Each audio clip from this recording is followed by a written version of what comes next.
Hi everyone, good evening and welcome to this tax special today on The Money Show.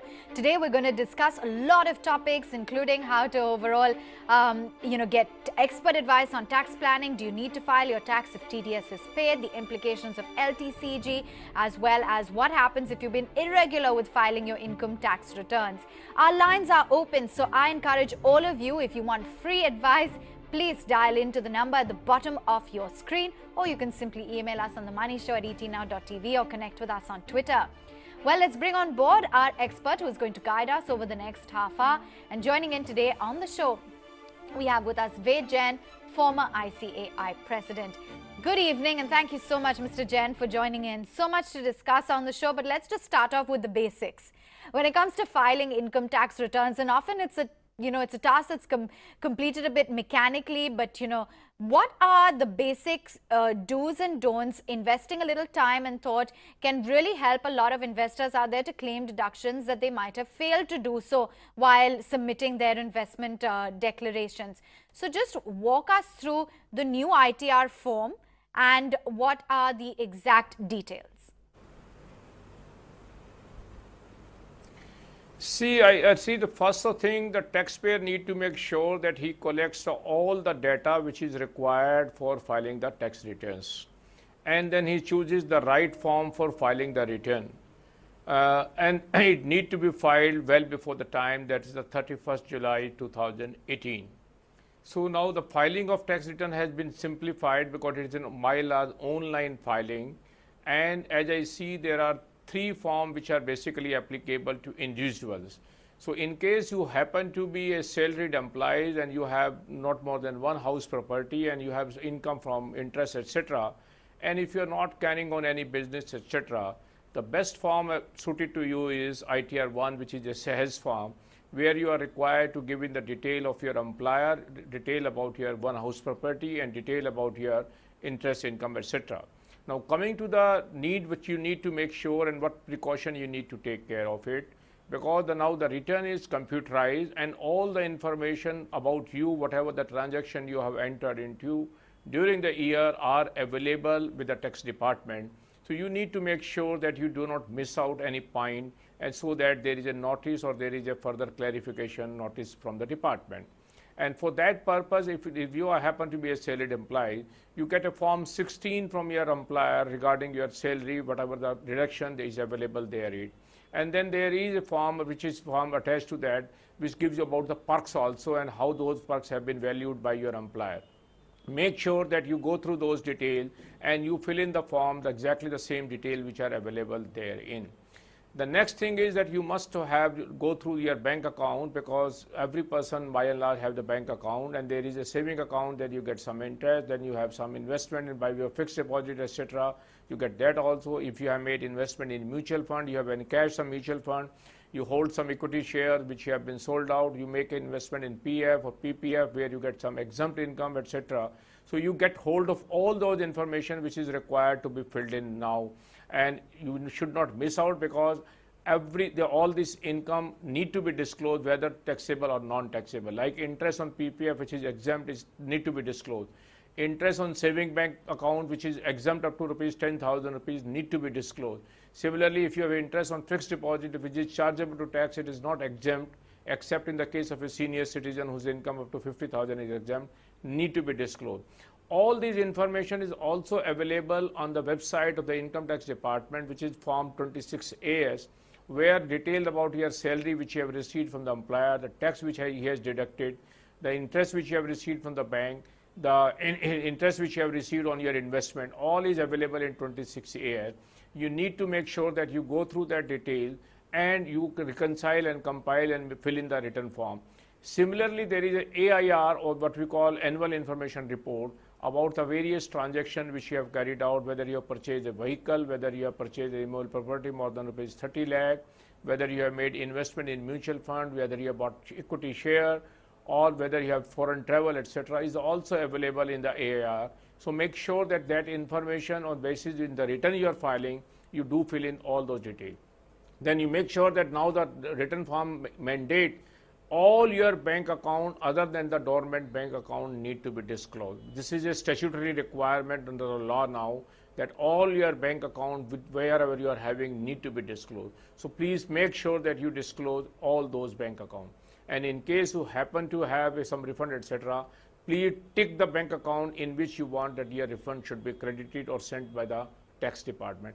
These are the basics, I will see the requirement which one need to make sure when filing the return. And please compile all the data of from the 1st April to 31st March. Ensure that all income is correctly reported. All exemptions which are available are taken care of. At the same time, please don't get tempted to take an exemption or deduction which is not permissible in the law. Now it is a computerized word. The moment you claim, it will be disallowed and you can run into difficulties. Okay, so we'll discuss that as well in greater detail, but those are the basic tips for filing your income tax returns. So Jain, we have some live callers as well, and since you're with us on the show, let's get straight to it. We have a live caller from New Delhi. Yogi Chopra is joining in. Hi Yogi, welcome to the show. Tell us, what is your tax grievance? What would you like to know from Mr. Ved Jain? Hi, good evening. Good evening, Mr. Jain. So my question is regarding property tax. The question is, can you hear me? Sorry. Loud and clear. Go ahead. Okay, great. So my mother owns a property in Delhi, and we would want to sell it off. Eventually, we will. And we don't want to purchase another property in the coming years. And we just want to keep the money liquid. And it's been 5 years that we have this property right now.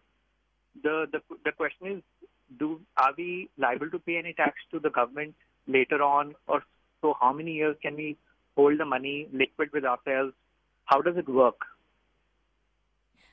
Would you like to help him out with that question? He owns a property as of now, wants to keep that money liquid. So is he liable to pay any tax until and unless he looks for a new property, which could take time, he specified?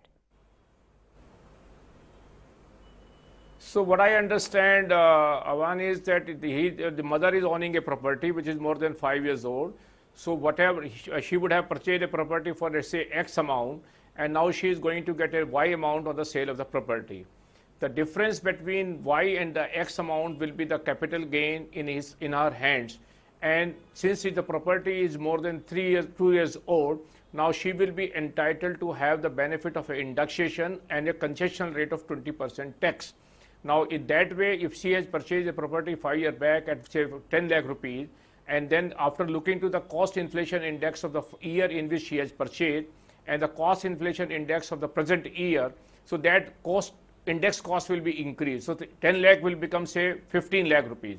And if she is selling this property for say 25 lakh rupees, on a difference of 25 and 15, she is required to pay tax at the rate of 20%. And thereafter, she is free to use the money the way she wants. In case she buys another property, house property, then the exemption is there. But the caller has told that mother is not interested in buying any property, the liquid she wants to retain. So she need to pay 20% tax on the difference of the sale realization minus the index cost of acquisition, since the property is a long-term capital asset, and on that 20% tax need to be paid, and she is free absolutely thereon. I hope, Yogi, we were able to answer your question and you've got a little more clarity on this funds that will be liquid and what the exact tax implications are. Thanks very much for connecting with us. I believe we have another live caller with us. Can we connect with Akbar Ali from Mumbai, who is joining in on the phone line? Hi there. What's your question? Thank you for connecting with us on the tax special. Mr. Ali, can you hear me? Ma'am, my name is Ravindran Ramchandran. Oh, Rabindranath, is that, okay. So go ahead with your question. Can I go ahead? Yes, sir, go ahead. Yeah. See, I'm a retired person. Okay. I don't have any other income or pension, but I have a certain income from the share market by selling and buying and selling shares. So by doing that, I incur some capital gain. Do I have to file a return for this type of income? Purely dabbling in the stock markets right now, what is the advice, Mr. Jain? Yeah. Mr. I think you are a retired person and you are having income. See, the law mandate that every person, every individual who is having income more than the income which is not chargeable to tax, the present threshold being like 2,50,000 rupees, so you need to file the tax returns.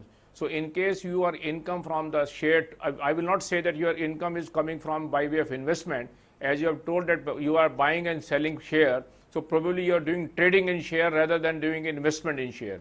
If you are a long-term investor, if you are making investment and then selling it off, that's a separate issue. But as I consider that you are trading in share and in your income during the year, in a financial year, is more than 2,50,000 rupees, then you are duty bound to file the tax return and pay the tax thereon. The tax rate will be 5% from 2,50,000 to 5 lakh rupees, and then of course 20% on income above rupees 5 lakhs. I hope it's crystal clear. Income at the basic limit of 2,50,000, it is mandatory to file your income tax returns if it is above this amount a year. Do call into the number that's flashing on your screens if you have any tax related questions. We have Mr.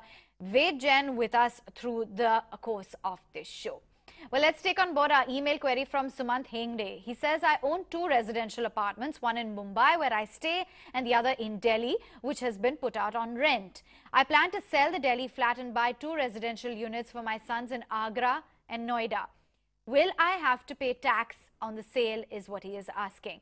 If you could just clarify for him under which sections he can claim exemptions, etc., and what is the way forward for him, Mr. Jain? Awan, as I understand from the facts, this gentleman is having 2 property, one in Mumbai and one in Delhi, and the Delhi property which he is holding is more than 3 years old. If that be so, then he can sell this property and buy another property, and then capital gain is exempt. But for this, under section 54, there is a condition that you can buy only one property. Since he is buying 2 property, so exemption will be available to the extent of the value of the new property, one property which he has purchased. I can just correlate with an example. Suppose the Delhi property which he has bought some 5-10 years back for again say 10 lakh rupees, and now this property is being sold say for 50 lakh rupees, and today the index cost of the acquisition of that property say 10 lakh has become 15 lakh, then 35 lakh is the capital gain in his hand for a long-term purposes. If he uses this 35 lakh rupees for the purchase of one property, to that extent that capital gain will be exempt. Now in the example, he is trying to buy 2 property, and in case one property is for 20 lakh and another is for 15 lakh, he will be entitled to claim exemption of one property or 20 lakh rupees, and on balance 15 lakh rupees he will be required to pay tax at the rate of 20%. As I understand, the gentleman is maybe want to settle the 2 sons and want to give 1 flat each to both the sons or both the children. If that be case, if he does in the manner in which he has proposed, then he will be liable to pay tax on the 15 lakh rupees. In case he want to avoid this and plan it out, the best way will be that before he is selling that property in Delhi, he gives this property 1/2 each to each of the son. So 1/2 owner of the Delhi property become the son, one son, and another become 1/2. And then the son in turn sell this property to outsider, and the money which they get, each one of them, then they buy out the property, each flat of them.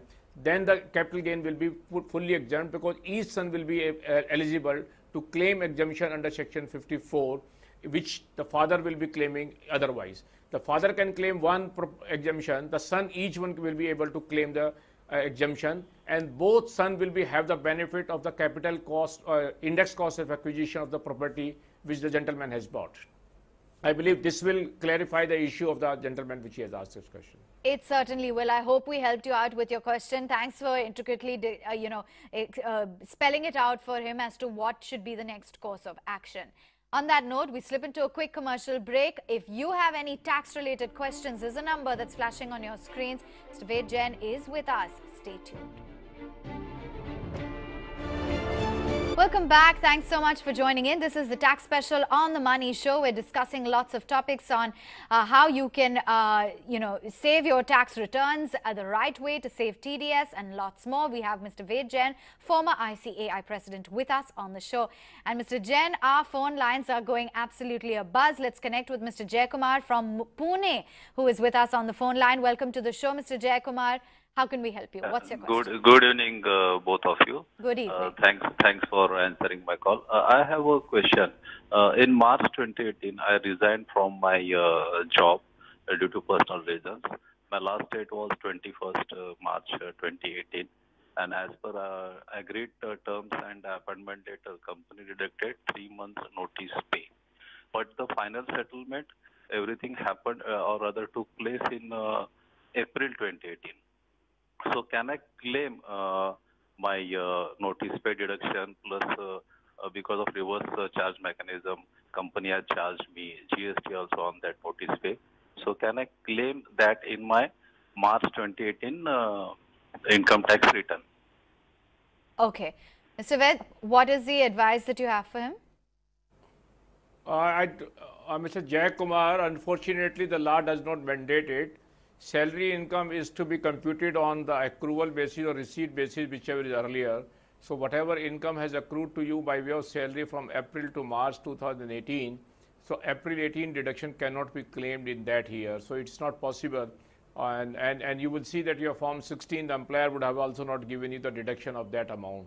So the law mandates salary income is to be computed in a particular manner, and you will not be eligible to claim that deduction for the financial year 17-18.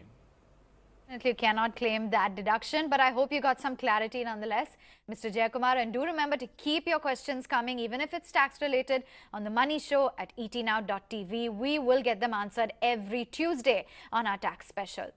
Deepak Raut, meantime, is also joining in from Pune with a question for Mr. Jain. Welcome to the show, Deepak. Tell us, what's your question? Yeah, recently I joined one organization and I have fixed salary of 18 lakhs. And my question is, apart from this salary, I am also doing share trading, so daily basis. So I want to know in how much can I apply for the tax benefits? Also, apart from working, you're also doing, I'm sorry, I didn't catch that. Apart from working, I'm share trading, study shares.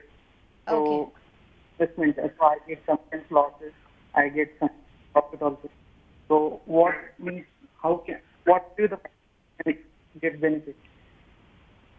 If you've understood that question, Mr. Jain, how would you like to reach out to Mr. Raut?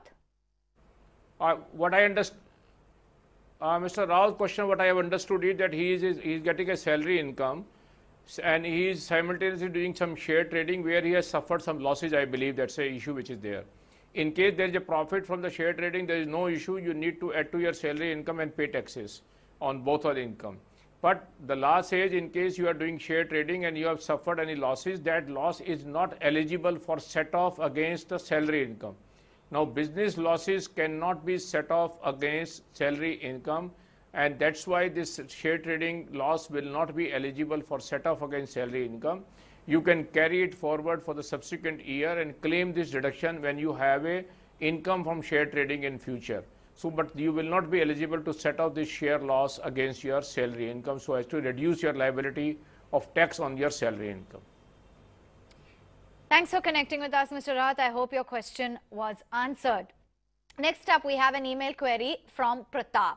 He says, I have been working for an MNC for 6 years, and all these years I have filed for TDS. However, I've been irregular in filing my returns. Also, at times I fail to pay tax on my other income, such as interest income. What is the time frame, he asks, within which the IT department can audit my financials or question me? So here, Pratap is talking about, admitting to the fact that he's been very irregular in filing his returns, not even paid tax on some of his other income. I'm sure there are other people who are in the similar boat. First, Mr. Jain, I want you to tell us, how important it is to be regular. And second of all, of course, his question is, what is the time frame within which the IT department can audit my financials? See, let me clarify this, gentleman, that filing of return to be regular is very, very important. And the law has been recently amended. In case one does not file the return at the before the due date, then one can be penalized with a penalty of ₹5,000 if the return is filed by 31st December. But if the return is not filed by 31st December, then the penalty can be of ₹10,000. Further, in case the return gets delayed beyond the end of the assessment year, that is the current return which is not filed before 31st March 2019, then beside this penalty, one can be prosecuted and there can be a prosecution and imprisonment on that account also. So one need to make sure that the return is filed regularly and it is filed in time and it is filed correctly. Now the second question is that why he has not filed the return correctly and some of the interest income or the other income which he has been earning has not been disclosed. I believe this is a serious matter on that issue. As I said earlier, with the computerization having taken place, all the income which one person individual is earning by and large is within the knowledge of the tax department. Tax department collects so much information by way of tax deduction return, by way of annual information return, by way of other intelligence working, banking institution, etc. All your transactions are within the knowledge of the tax department. So I will suggest that nobody should get encouraged to avoid paying taxes on the return. But I must say that saving bank interest up to rupees 10,000 is exempt. So, but one need to disclose and then claim an exemption. So in this case, I believe this gentleman was having some income from saving bank interest. If it is up to rupees 10,000, so then it will be exempt. But in case it was beyond, then he need to pay taxes. Now the third question was up to which year the department can reopen the assessment and can get hold of the person. So law as on that says that department can reopen the assessment up to 6 years from the end of the assessment year.